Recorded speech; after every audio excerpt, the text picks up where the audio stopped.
안녕하세요. 장대한입니다. 1편 영상은 잘 보고 오셨나요?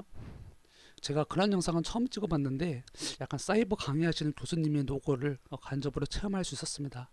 이제 그날 원래 이제 비가 오고 나서 날씨가 좋다고 해서 잡은 날인데 바람이 너무 거세가지고 바람 소리가 좀 많이 들어가 있습니다. 그래서 그런 부분은 좀 양해 부탁드리겠습니다.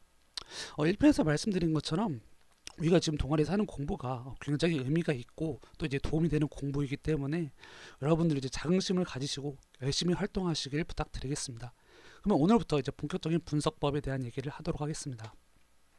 기술적 분석은 좋은 타이밍을 고르는 방법에 대한 내용입니다. 이 기술적 분석에서 가장 중요한 격언 중 하나가 있는데요. 그게 바로 매수는 기술이지만 매도는 예술이다 라는 말이 있습니다. 이걸 한 줄로 요약하자면 네 마음대로 안 된다는 뜻입니다. 왜냐면 투자라는 것은 변수가 굉장히 많습니다. 그래서 사실 투자의 실력은 그 변수가 생길 때마다 어떻게 대처하느냐가 이제 투자 실력이 됩니다. 그 판단력. 그러니까 예를 들어서 뭐 1편에서 말씀드린 코카콜라의 사례처럼 그런 이제 이슈가 있었을 때 이거를 팔아야 되느냐, 사야 되느냐, 혹은 유지를 해야 되느냐 그런 것들을 이제 판단하는 것이 실력이라는 뜻이겠죠. 그래서 오늘은 미약하지만 초급 예술의 세계로 여러분들을 초대해 보도록 하겠습니다.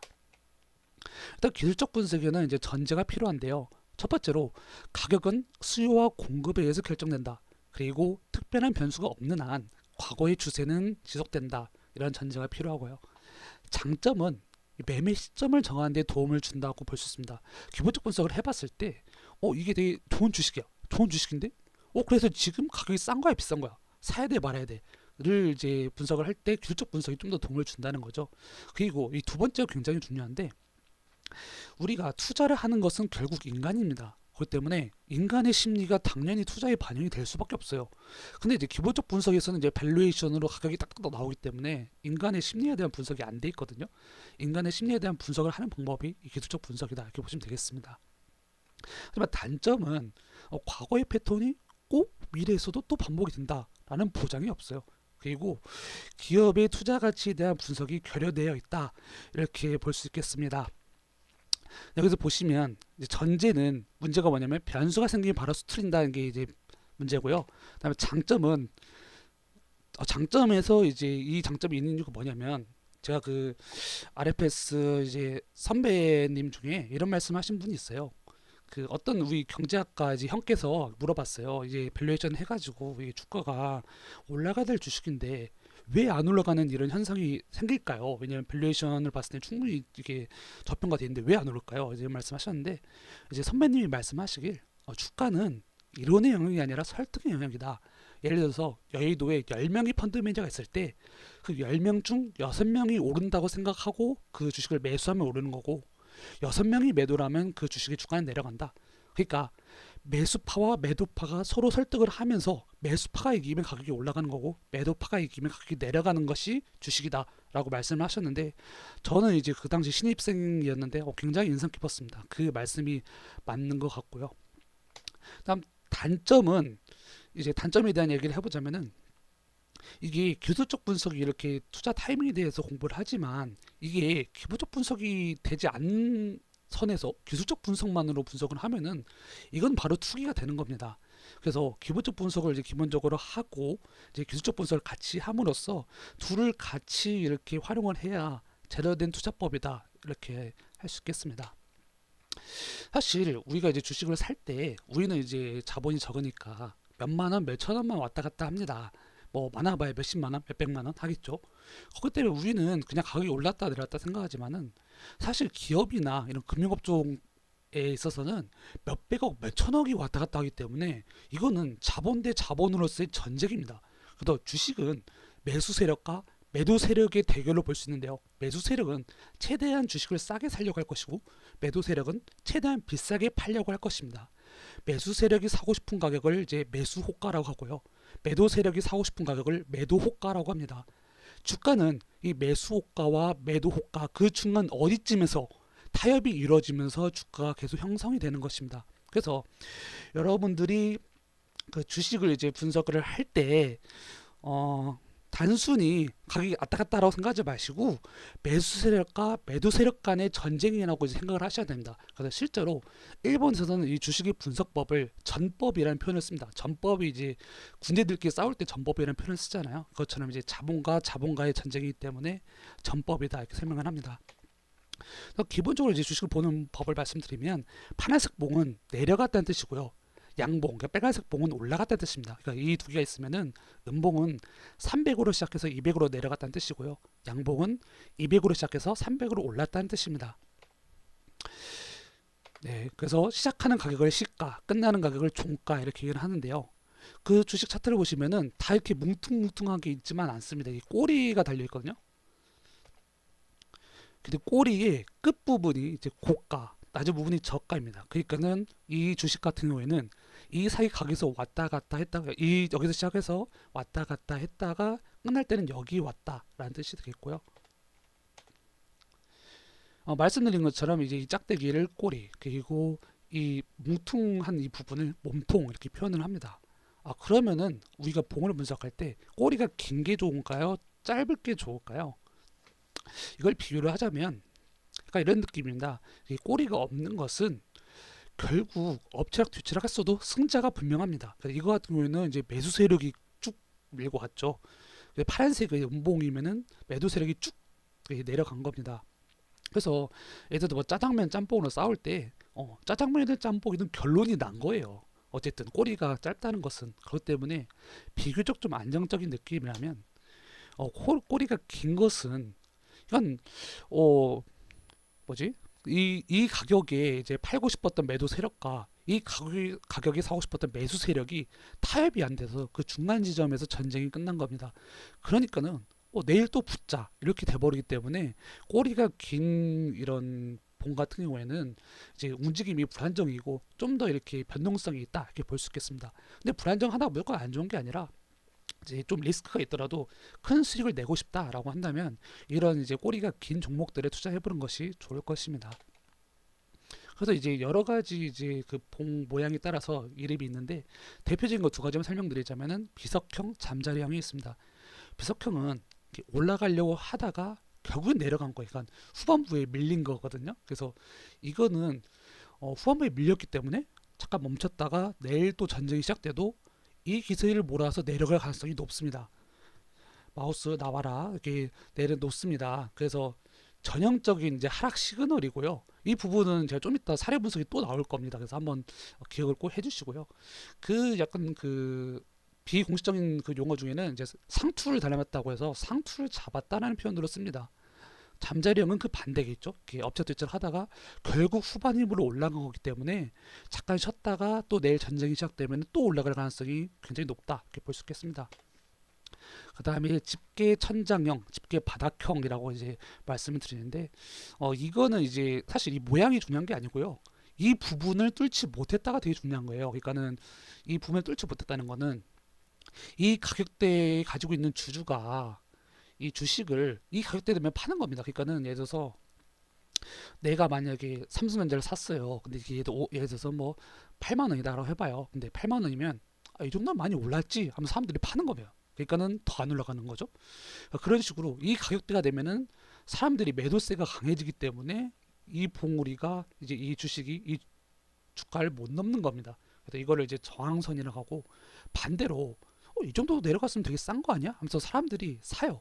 그래서 매수세가 받쳐주는 가격대이기 때문에 이 가격대에서 지지선이 생기는데요. 근데 지지선 이렇게 설명을 합니다. 그 다음에 이제 전법에 대한 말씀을 드리겠습니다. 이제 아까 말씀드린 것처럼 일본에서는 이제 주식을 이렇게 분석을 할 때 전법이라는 표현을 써요.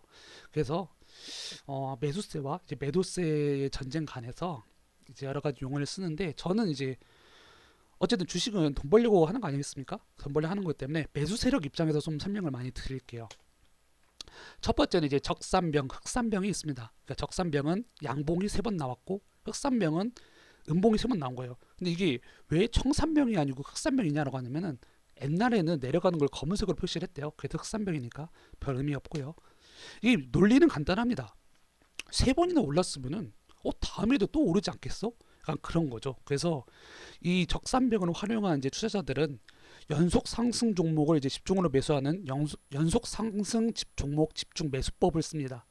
그러니까 꾸준히 오른 종목만 투자하는 그런 분들이 계신다는 거죠.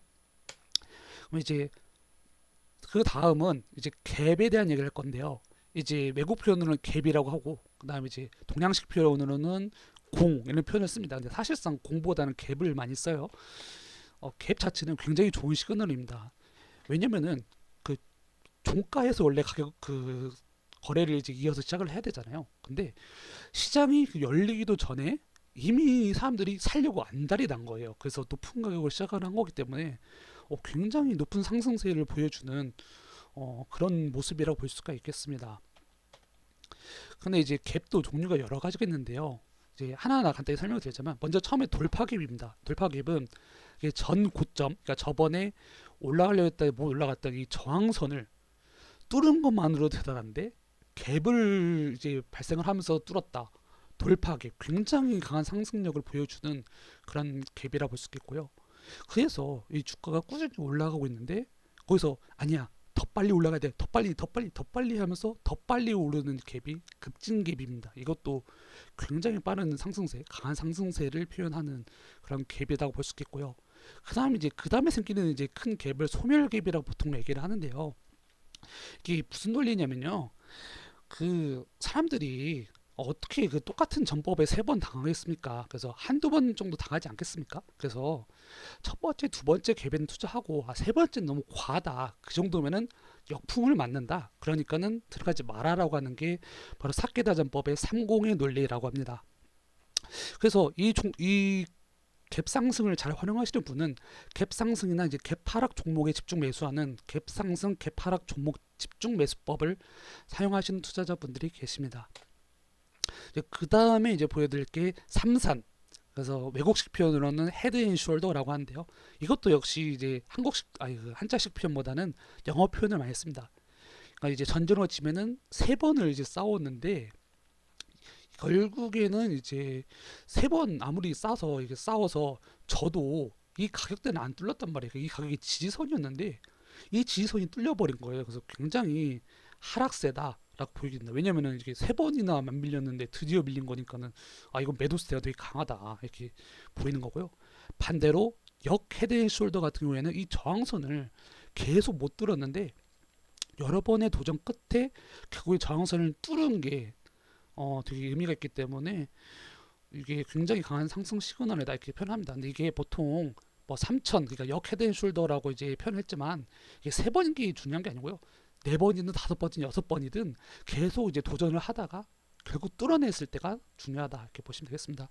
그래서 이 논리를 잘 활용하는 투자법이 상승 상위 종목 집중 매수법이 있습니다. 그래서 이제 여러분들이 이제 MTS나 HTS를 보면은 그날에 이제 상승 상위 종목이 나오는데 그 종목이 이제 봉을 봤을 때 이 봉이 저항선을 뚫어낼 때 이제 뚫어내는 종목을 위주로 투자하는 그런 투자법이다 이렇게 볼 수 있겠습니다. 그 다음에 이제 상승 3법, 하락 3법이 있습니다. 그러니까 이게 간단한 논리예요. 그러니까 크게 한 번 이기고 작게 세 번 지면은 크게 한 번 이긴 거랑 작게 세 번 진 거랑 누가 더 이렇게 비중이 있는지 모르겠다. 그러니까는 이때는 좀 더 관망을 해야 된다라는 건데, 사실 이걸 좀 평가하는 방법이 있습니다.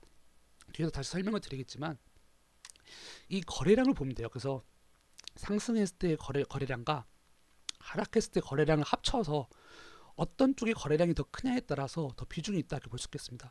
물론 이제 가격대의 변동도 중요하지만은 뒤에서 말씀드린 것처럼 거래량이 또 되게 중요하기 때문에 거래량을 이제 분석을 해야 어느 쪽이 더 힘이 있는지 알 수 있거든요. 그래서 그런 식으로 투자를 하시면 되겠습니다. 이제 그 다음에 이제 박스권이라는 게 있는데요. 여러분들이 아마 경제 뉴스를 좀 읽어보셨으면은 뭐 코스피가 이제 박스권을 횡보하고 있다 이런 표현을 많이 쓸 겁니다. 그러니까는 일정 저항선과 일정 지지선 사이에서 주가가 계속 왔다 갔다 하는 그런 형태를 이제 박스권을 횡보한다라고 표현을 씁니다. 그래서 우리가 봐야 될 게 추세선과 추세대라는 게 있는데요. 우리가 그 저항선과 지지선이 있는 줄 알았는데 막상 차트를 이제 키워보고 이제 이 저항선과 지지선을 연결해 보면은 일정 모양선, 일정 방향이 있는 경우가 많습니다. 그래서 엎적뒤치락 하는 것 같지만은 은근슬쩍 상승하고 있고 이렇게 은근슬쩍 하락하고 있고 이렇기 때문에 저항선과 지지선 이 전고점들을 연결을 함으로써 추세를 파악하는 것도 굉장히 중요하다 이렇게 보입니다. 그 다음에 삼각형 패턴인데요. 삼각형 패턴이라는 것은 엎치락 뒤치락 하는 데 있어서 이 저항선을 못 뚫은 거는 이제 역 헤드 앤 숄더와 비슷합니다. 근데 이 모양이 일정한 게 아니고요. 처음에는 이제 큰 격차로 이제 떨어졌는데 갈수록 이 격차가 줄어드는 모양입니다. 그러니까 이게 여러분들 이제 어렸을 때 이제 포켓몬스터를 보셨는지 모르겠는데 이게 처음에는 되게 크게 져요. 피카츄가 농스턴한테 이제 그냥 찍소리 못하고 지는데 그 다음부터 이제 서서히 비비기 시작하거든요. 비비다가 이제 결국엔 이기는 거예요. 그래서 사실 게임 해보신 분은 알겠지만은 이 전기 타입은 돌 타입한테 데미지를 못 줍니다. 그래서 이거는 완전 말도 안 되는 판타지인데 어쨌든 그게 중요한 게 아니고 이렇게 계속 지다가 계속 비슷비슷해지면 이러다가 한번 이기는 거 아니야? 라는 투자자의 기대감 때문에 이 삼각형의 끝에 가면은 약간 매수세가 굉장히 강한 힘을 받습니다. 그래서 뻥 이렇게 뚫을 경우가 보통 많아요. 그래서 삼각형 패턴 같은 경우에는 이제 관망을 하다가 삼각형의 폭이 줄어들었을 때, 이 삼각형이 끝에 왔을 때 투자를 하는 것이 좋겠다 이렇게 말씀을 드리겠습니다. 다음은 쐐기형 패턴입니다. 쐐기형 패턴은 이제 저항선도 밀리고 지지선도 밀렸는데 저항선에 밀린 폭에 비해서 지지선이 좀 적게 밀린 모양새입니다. 그러니까는 계속 지긴 했는데 이게 점점 이렇게 힘이 몰리는 거예요. 이쪽으로. 그러니까 매수하려는 사람들이 이쪽으로 힘이 몰리기 때문에 이게 한 군데 몰렸을 때 뻥 하고 폭발을 하는, 그러니까 마치 예전에 살수대첩에서 을지문덕 장군이 계속 져주다가 마지막에 한 번 역전하잖아요. 그런 느낌으로 쐐기형이 끝에 오면은 크게 한번 매수세가 폭발한다. 이런 현상이 나타납니다. 근데 이제 패턴 같은 경우도 항상 이런 게 아니고 보통 이런 경향이 있다 쯤으로 이제 생각을 하셔야 돼요. 그래서 좀 이따 사례 분석에도 말씀드리겠지만은 이거를 역으로 오히려 이용하는 그런 방법도 있습니다. 이게 진짜 심리전인데 좀 이따 또 말씀을 드릴게요. 오늘은 이제 여기까지고요. 세 번째 영상에서 이제 보조 지표에 대한 얘기를 한번 해보도록 하겠습니다. 고생 많으셨습니다, 여러분.